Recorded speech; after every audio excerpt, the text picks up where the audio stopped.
ఈరోజు కదిరి పట్టణంలో పనిచేసే వారికి అదేవిధంగా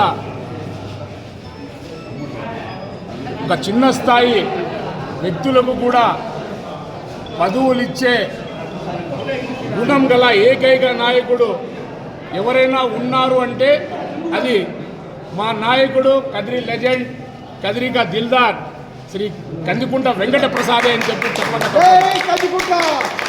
ఎవరైనా డబ్బులు ఇచ్చి పదవులు కొనుక్కుంటే ఆయన స్వతహాగా డబ్బు ఖర్చు పెట్టి పదవి ఇవ్వడం అనేది తెలుగుదేశం పార్టీ కార్యకర్తలు చేసుకున్న పుణ్యం అని చెప్పి నేను ఈ సందర్భంగా తెలియజేస్తున్నాను.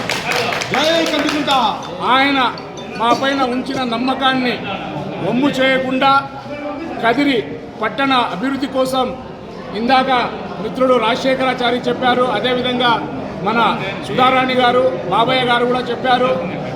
కదిరి పట్టణ అభివృద్ధి కోసం మా వంతు కృషి చేస్తాం. మా నాయకుడు మా ఎమ్మెల్యే గారి సూచనల మేరకు కదిరి పట్టణ అభివృద్ధి గురించి ఆయనతో చర్చించి ఏ విధంగా చేస్తే కదిరి పట్టణ అభివృద్ధి అవుతుందో ఆ విధంగా ముందుకు పోయేదానికి మేము ఎప్పుడు ఎల్లవెల్లా సిద్ధంగా ఉంటామని, మాకు కాలం తక్కువైనా కూడా ఈ 8 నెలల కాలంలో కదిరిని ఒక మోడల్గా తీర్చిదిద్దాలని మా కందికుంట గారు కోరుకుంటున్నారు. కాబట్టి ఆయన నాయకత్వంలో మనమంతా పనిచేస్తాం.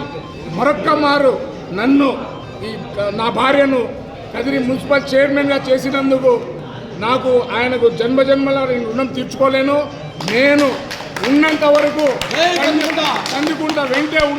కందికుంట వెంట ఉండి నేను ఆయనకు నా చేతైన సహాయాన్ని చేసుకుంటూ నా జీవితాంతం ఆయనతో ఉంటానని చెప్పి సందర్భంగా తెలియజేసుకుంటూ ఆయన చేసిన ఈ కార్యక్రమానికి ఎంత చేసినా తక్కువే.